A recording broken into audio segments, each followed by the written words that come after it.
Welcome to Monrovia, capital of Africa's oldest republic, Liberia, established as a colony for freed American slaves back in 1822. Now, tens of thousands of freed slaves made their way across the Atlantic all the way here and established their colony. They call the country Liberia after the word liberty, and the capital Monrovia after former U.S. President James Monroe. For the next 2 decades, this country was racked by civil war, killings, murders, burnings, lootings, mayhem. And even to this day, the country still has not recovered, 172 years after independence.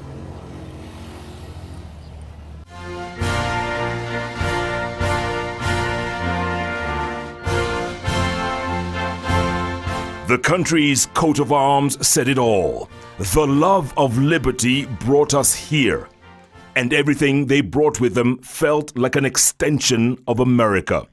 From the colors of the flag, known as the Lone Star, to the system of government. The settlers were mostly light-skinned, mulattoes, or Americo-Liberians as they called themselves. And they quickly lorded over and suppressed the dark-skinned natives, or Mandingos, as they were known. On July 26, 1847, the settlement declared its independence from the U.S. and elected Joseph Jenkins Roberts as its first president. The country's main airport, Roberts International Airport, is named after him. For the next 133 years, the light-skinned Americo-Liberians would help make Liberia one of Africa's most peaceful and prosperous nations. Another one of the country's most famous presidents was William Tubman, who ruled Liberia from 1948 until his death in office in 1971. Tubman Road in Nairobi is named after him. Meanwhile, Tubman was replaced by his long-serving vice president, William Talbot, a quiet, soft-spoken man who would wake up one day in 1980 to the unusual sound of gunfire inside the executive mansion, also known as the president's residence. It was a coup d'etat led by a junior army officer, Master Sergeant Samuel Doe. It is alleged that Doe personally shot and killed Talbot, signaling the end of more than a century of peace and tranquility. Doe would be in power for the next decade, and Liberia would quickly spiral out of control.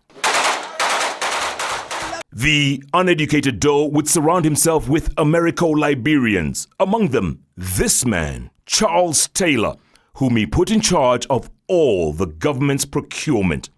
But, according to sources, Taylor would pocket a percentage of every deal he made for the government. Doe would hear about it and would order Taylor's arrest, but not before Taylor got wind of it and fled the country for the United States with a reported $1 million in cash.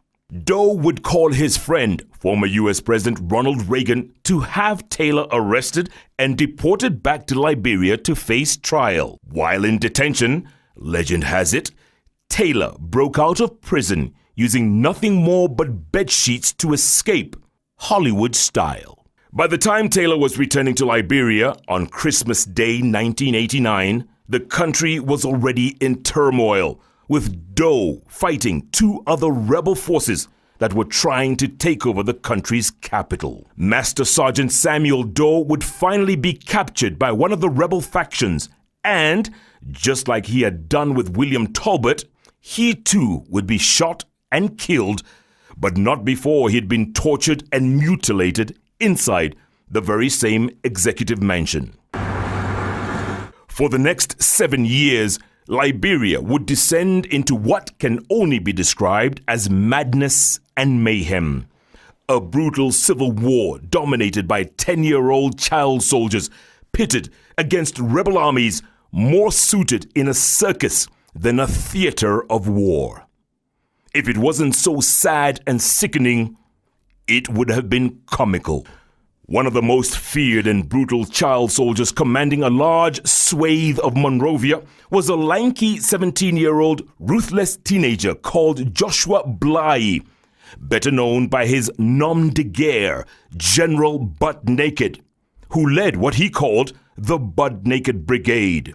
I was controlling the entire Monrovia. From the University of Liberia, is seated a place called Jalatan, the Senghor Fresh Street, all the way here to the old bridge, to the new bridge. Charles Taylor and Unimoke guy will only come in, and then we push them back. So we were defending the entire Monrovia. The name was coined after the motley crew would strip naked and smear themselves with ritualistic potions before going into battle, thinking that bullets would bounce off of them. If we are naked like children, they should bring powder and dappers to put on us. So that statement turned us against all of the women. All of the people we're supposed to be sorry for in the war, supposed to be women and children. But when those women came out with that statement, you know, we held it against them, and we planned that we would have destroyed anyone we came across. The Butt Naked Brigade was as notorious as it was brutal. Pictures of them abound the internet.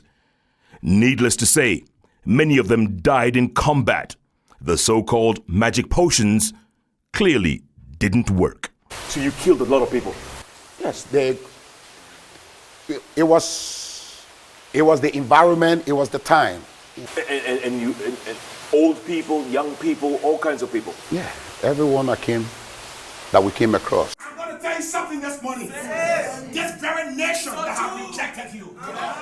As for General Butt Naked, he would later find God and became an evangelist, preaching to the very same people whose families he had raped, mutilated, and murdered. It's only God can help. Now an aging 49-year-old who insists he's still paying for his past sins and admitting to me that he wishes he would be tried at the International Criminal Court in The Hague for the horrific crimes he committed. I'm still guilty. I am not justified for anything I did. There is no justification. And so I am still guilty. So, you know, amnesty do not mean you are vindicated. Having amnesty is like grace.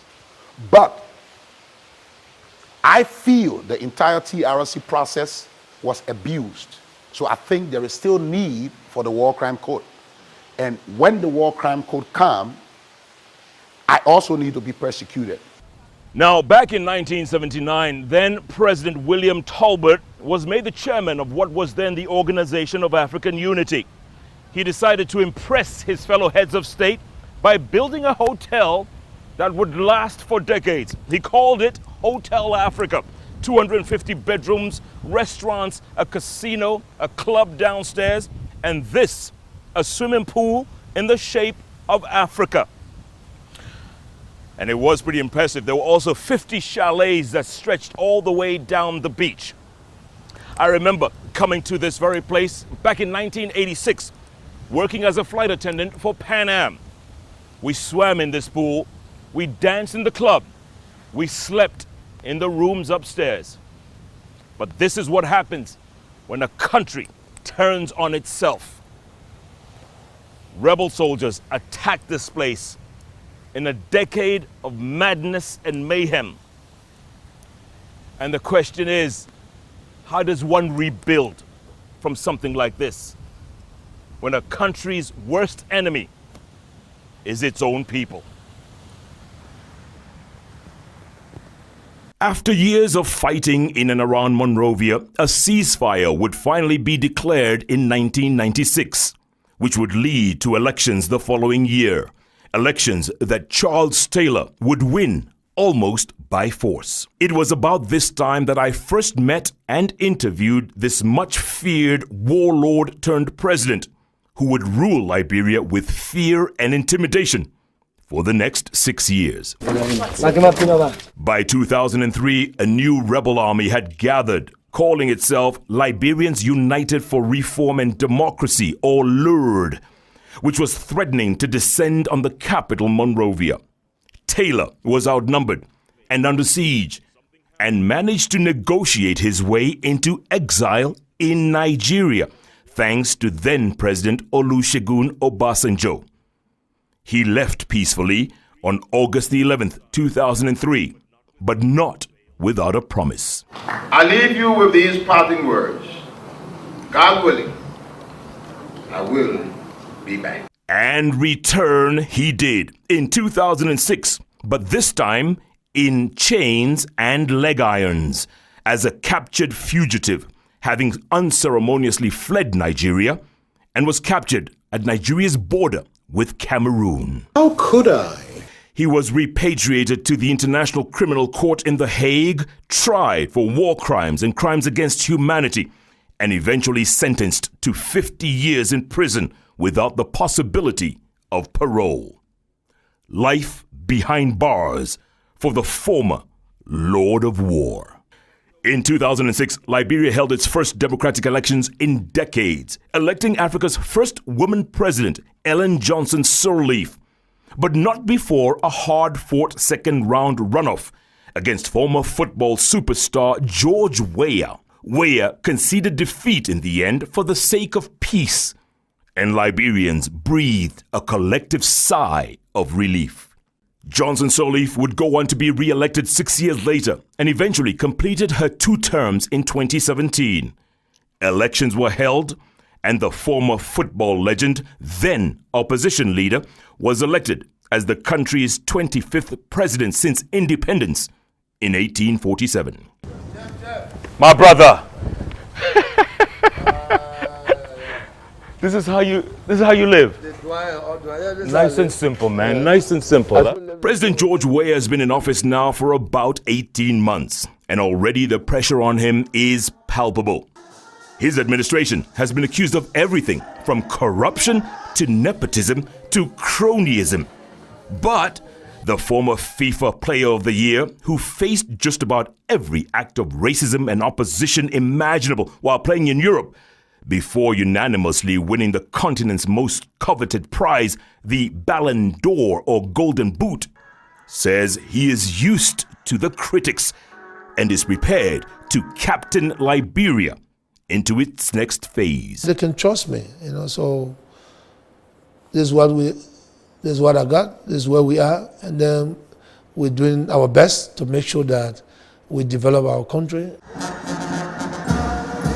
172 years since independence. A once peaceful and prosperous nation destroyed by more than a decade of civil war. A great lesson for other African nations that peace is sometimes fleeting and that war is just a war cry away. As for the recovery and the rebuilding, well, that, no doubt, will take a lifetime. Jeff Koinange, Citizen Television, Monrovia, Liberia.